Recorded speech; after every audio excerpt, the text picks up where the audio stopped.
Bonjour à toutes et à tous mes chers amis et bienvenue pour un nouveau guide d'après-séance. Et oui, ça fait extrêmement plaisir de faire une critique de film avec la conjoncture actuelle. C'est très compliqué, vous le savez, beaucoup de films ont été annulés, ont été repoussés pour quelques mois voire années.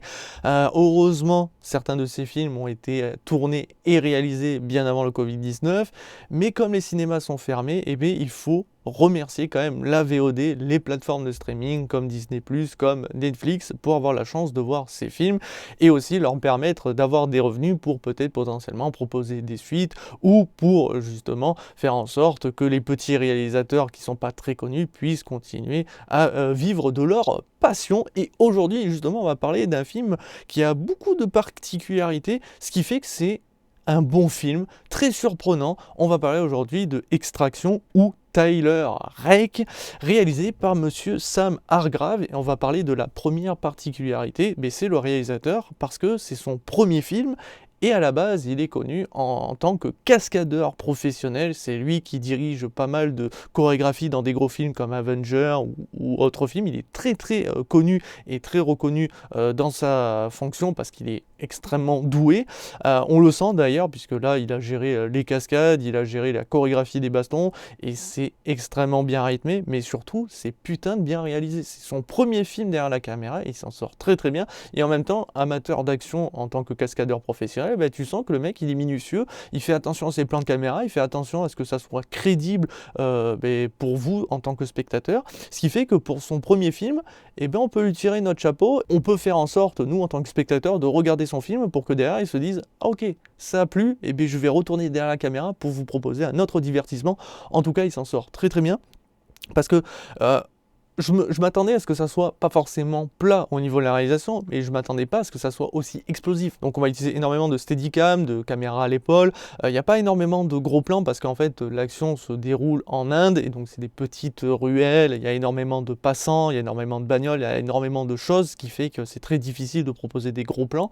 Donc ça va être souvent des caméras rapprochées au niveau des acteurs, et donc ce qui fait qu'il y a beaucoup de caméras à l'épaule, mais c'est pas des caméras à l'épaule en mode on voit rien, non, c'est assez stable, ce qui fait qu'on suit parfaitement l'action. Alors oui, il y a beaucoup de cuts au niveau des scènes, mais il arrive à nous proposer des transitions incroyables. Alors c'est pas du jamais vu, mais dans ce type de film et de cette qualité-là, il faut le reconnaître que c'est très talentueux, et surtout pour un réalisateur dont c'est le premier film. Et en fait, il y a une scène qui m'a énormément marqué, donc on a la caméra à l'épaule, donc le mec suit les acteurs, ça pétarade de partout, et là en fait, nos acteurs sont dans une bagnole, et là, t'as le caméraman qui est à l'extérieur, donc qui filmait l'action, et qui là fait une transition à l'intérieur de la bagnole, sans faire de fondu, sans de cut, en plan séquence, et il rentre dans la bagnole. Et là tu te dis, attends, mais j'ai cligné des yeux, ou le mec est passé par la fenêtre, ou est-ce qu'il manquait la porte, il a pu rentrer dans la voiture, mais comment c'est possible? Et en fait c'est tellement bien réalisé que tu as l'impression qu'il est rentré à l'intérieur de la voiture, par la portière, mais en la traversant, quoi, comme si c'était un fantôme. Et c'est impressionnant pour ce type de film, et pour un réalisateur dont c'est le premier film. Enfin, moi, je tire mon chapeau. Il y a plein de transitions comme ça, mais celle-là m'a particulièrement marqué, parce que j'étais là, mais attends, mais c'est fou, attends, la portière, elle était ouverte, il n'y avait pas de portière peut-être, comment ils ont fait? J'ai trouvé ça extrêmement impressionnant. Donc, pour vous dire qu'il y a un travail soigné, recherché au niveau de la réalisation, au niveau des décors, ok, c'est l'Inde, tout se ressemble un petit peu, c'est vrai que c'est un peu confiné, mais étrangement, ils arrivent à nous faire voyager. Je veux dire, il y a pas mal de décors, il y a un pont, alors ok, ça fait pas voyager, mais quand même, vous allez voir que le pont, tout d'un coup, change l'atmosphère. On va être dans une grande villa, à un moment, on va rentrer dans une maison, on va rentrer dans plusieurs appartements atypiques de l'Inde. Tu vois que tout est serré, tout est fermé, t'as plein d'escaliers, c'est un peu sale et tout, mais tu comprends où tu es. À un moment, tu vas rentrer dans une belle maison, enfin, tu voyages quand même pas mal, tu rentres même dans des égouts, dégueulasses, mais voilà, ça permet de changer de décor, donc du coup, t'as un certain rythme, t'as un certain dépaysement en soi, alors pourtant t'es toujours au même endroit, si on peut dire. Les musiques correspondent parfaitement aux scènes, ce qui fait qu'il y a un bon rythme musical. Au niveau sonore, les flingues, c'est vraiment réaliste. T'en prends plein les yeux, plein les oreilles. Enfin, honnêtement, le film est assez incroyable. Enfin, pour un film qui est supposé juste être un divertissement lambda, parce que ça reste du déjà vu en soi, c'est un film où un mec essaie de protéger quelqu'un et tue tout le monde, voilà, jusqu'à qu'il réussisse sa mission, point barre. Donc ça fait penser entre autres à John Wick, beaucoup le comparent à John Wick. Sachez que c'est quand même pas la même chose, même au niveau des chorégraphies, parce que John Wick c'est quelqu'un qui se bat beaucoup au corps à corps, alors certes avec les flingues, mais au corps à corps il fait des chorégraphies de fou.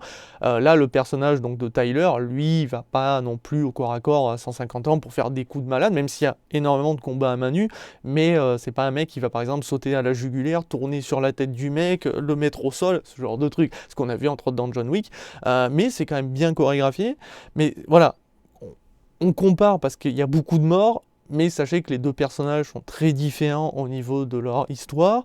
Mais c'est vrai qu'il y a quand même des similitudes, parce que vous avez vu que dans John Wick, il faut attendre beaucoup d'heures de film pour découvrir la personnalité de John Wick, pour comprendre pourquoi il est qu'il a cette carapace, pourquoi il est meurtrier à ce point-là, mais qui dégage aucune émotion. Enfin, il faut du temps pour comprendre John, et c'est un peu la même chose pour Tyler, c'est un personnage qui se dévoile pas dès les premières minutes. Tu sais pas pourquoi il est là, pourquoi il agit ainsi, pourquoi il va au front en risquant sa vie, et en fait petit à petit on va le comprendre, il va se dévoiler, et tu te dis, ah ouais, bah comme John Wick, c'est un personnage extrêmement touchant et bien écrit, et franchement le film est surprenant, surtout que, encore une fois, ce qui nous surprend le plus, c'est la fin, c'est que la fin est ouverte, littéralement, ça veut dire que ce qu'on voit par rapport à certains événements, tu te dis que bah c'est fini, et pourtant on te montre que potentiellement ce que vous avez vu n'est pas la vérité.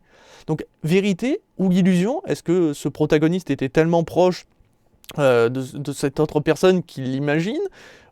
Donc, est-ce que c'est dans sa tête ou est-ce que c'est la réalité? Et je trouve ça extrêmement intéressant pour ce type de film où c'est voilà, tout simplement un divertissement d'explosion, de mort, de scénarios lambda, parce que là c'est en gros un gamin qui vit dans une famille où son père est littéralement un des plus grands méchants c'est un mafieux quoi, mais pas le petit mafieux, lui il est là, au point que forcément bah, malheureusement toute sa famille est en danger à chaque instant, parce que ses rivaux peuvent soit les tuer, soit tout simplement les kidnapper pour avoir des rançons, donc voilà, c'est toujours problématique, et forcément le gamin va se faire kidnapper, donc vous voyez, c'est pas un scénario qui vole très haut, c'est quelque chose qu'on a déjà vu. Mais cette fin ouverte, mais c'est détonnant. Et honnêtement, même moi qui ai vu le film, qui me suis posé les bonnes questions, est-ce que c'est possible ou non?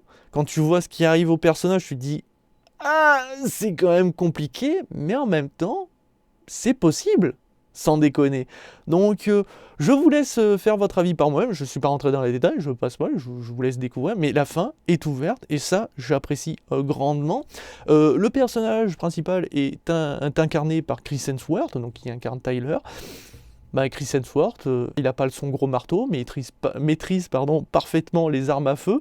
Et putain, le personnage, mais très touchant. Bah, je l'avais dit, mais c'est vrai que je m'attendais pas à ce point-là.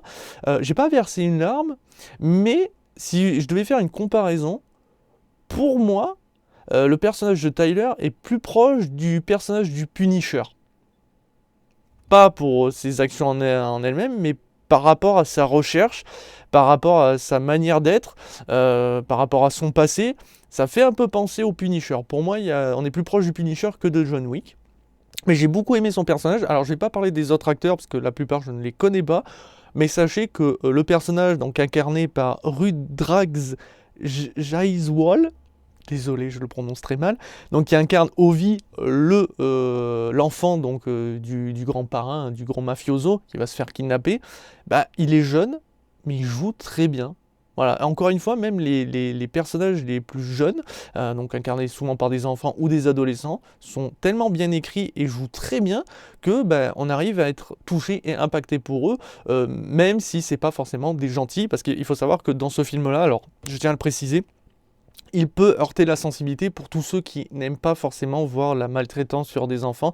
Alors quand je dis maltraitance, c'est que les enfants ici seront employés pour certaines choses, et on ne va pas hésiter à montrer un enfant mourir d'une manière assez dégueulasse. Alors on va pas faire dans le gore, dans la surenchère en montrant un gros plan de son crâne, ou voilà, mais on va nous le faire comprendre quand même que bah, malheureusement sa fin est tragique et c'est triste, et aussi montrer que les enfants malheureusement dans ce milieu-là seront exploités, manipulés, et risquent leur vie pour des raisons malheureusement malsaines, mais c'est comme ça. Donc le film peut choquer. Mais pas dans les morts en elles-mêmes. Parce que franchement, je m'attendais à ce qu'on va avoir des yeux éclatés, des boyaux à l'air ou autre. Mais non, il y a beaucoup d'hémoglobine, il y a beaucoup de sang, on voit énormément de morts. Mais je pense sincèrement que John Wick est plus trash, même s'il n'était pas dans le gore extrême, mais il est beaucoup plus trash que ce film-là. Il reste un peu plus soft. Mais par contre, les morts, vous pouvez en faire une pyramide sans problème. Et je voulais parler d'une autre particularité, ça enchaîne. Là, l'autre particularité, c'est que ce film, apparemment, et je dis bien apparemment parce que ça a été compliqué de trouver réellement les informations pour être sûr que c'est bien une adaptation, mais apparemment il existe un comics qui s'appelle, alors désolé pour la prononciation, Q-Dad, d'Underparks, c'est un mec qui aurait travaillé entre autres pour DC Comics, etc. Enfin bon bref, c'est un mec qui est connu. Mais voilà, donc le comic s'appelle Q-Dad. Et quand j'ai vu certaines planches du comics que je vais vous montrer, fait énormément penser à ce film. Et même au niveau de l'histoire, de ce que j'ai un peu compris, c'est assez similaire. C'est bien un Américain qui doit protéger un jeune adolescent. Alors je ne sais pas si ça se déroule en Inde en tout cas, mais c'est assez similaire. Donc je ne sais pas si c'est une adaptation ou s'ils se sont grandement inspirés de l'histoire, puisque l'histoire là est écrite par Joe Russo pour le film, mais je pense qu'il s'est inspiré du comics. Pour moi, je le pense sincèrement, mais je ne peux vraiment pas vous dire avec certitude si c'est le cas, parce que très peu d'informations, et la plupart des informations sur le comics et tout, sont en anglais, et malheureusement mon anglais est taché. Mais je voulais en parler très brièvement, parce qu'il y a beaucoup de similitudes. Ça prouve que ce film a beaucoup de subtilité finalement entre son réalisateur qui n'est pas un réalisateur à la base, entre sa réalisation qui est vraiment soignée, les chorégraphies, la musique qui est recherchée, pardon, la fin du film qui est ouverte, ces acteurs qui sont tous très très bons, qu'ils soient jeunes ou vieux, l'histoire qui certes ne vole pas haut mais quand même est intéressante pour comprendre les origines des différents protagonistes qu'on va suivre, en tout cas pour le personnage principal et pour Ovi. Et en plus, le fait est que ça soit peut-être une adaptation de comics, enfin, sans déconner, j'ai trouvé le film surprenant du début jusqu'à la fin.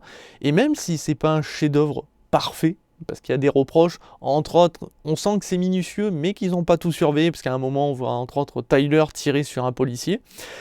Et le problème, c'est son arme est vraiment trop basse, il tire dans le sol, on le voit au niveau de l'angle de l'arme, il tire dans le sol, et pourtant le policier a des impacts de balles sur le torse et il s'écroule et il meurt. Alors que vu l'angle, il devrait plutôt tirer dans les pieds. On peut chipoter, effectivement, ce n'est pas parfait à 100%, mais voilà, le fait est que le réalisateur joue un rôle, et ça aussi, je l'ai pas souligné, je crois pas, si je me répète, excusez-moi, mais le réalisateur incarne un personnage, et ce que j'aime chez ce réalisateur, s'il devient un gros réalisateur, c'est que c'est pas un mec prétentieux pour l'instant. Ça veut dire qu'il n'a pas incarné un personnage principal qui va marquer tout le long du film juste parce qu'il se dit je suis derrière la caméra, je suis aussi celui qui gère les cascades, je vais être aussi un personnage principal, voilà, je fais ce que je veux. Non, il joue un petit rôle, un personnage vous verrez que quelques minutes, qui est pas forcément touchant, vous en avez même rien à foutre de ce qui pourrait lui arriver. Le mec, il kiffe juste. Il fait tout, mais il le fait bien. Voilà, il décide de faire un petit rôle comme ça pour le plaisir, c'est un kiff. Franchement, le réalisateur, je tire mon chapeau, il m'a impressionné. Donc je donne une note à ce film, une excellente note de 4 étoiles sur 5. La réalisation est très très bonne, mais voilà, il y a quelques plans où tu vois que l'arme ne devrait pas faire ce qu'elle fait. Le fait est que la fin soit ouverte, mais quand même, on aurait aimé avoir peut-être un peu la réponse, parce que là, j'ai vraiment un doute. Est-ce qu'il y aura une suite? Je veux qu'il y ait une suite, bordel. Enfin, si potentiellement la fin est la vérité, donc il faut qu'il y ait une suite. Si la fin, malheureusement, n'est qu'une illusion, il n'y aura pas de suite. Mais sans déconner, le film est très très bon et mérite le coup d'œil. Si vous aimez, encore une fois, les blockbusters sans prise de tête, si vous aimez John Wick, si vous aimez Punisher, ce type de film, alors ce film est fait pour vous. J'aurais pu lui donner une note de 5 étoiles sur 5 si le film avait été parfait du début jusqu'à la fin. Il y a quand même quelques faiblesses, mais 4 étoiles sur 5 sans déconner, ça prouve comme quoi que le film est très intéressant. Voilà qui conclut cette nouvelle critique, je vous dis à très très vite et à très bientôt pour toujours plus de vidéos. Ciao ciao.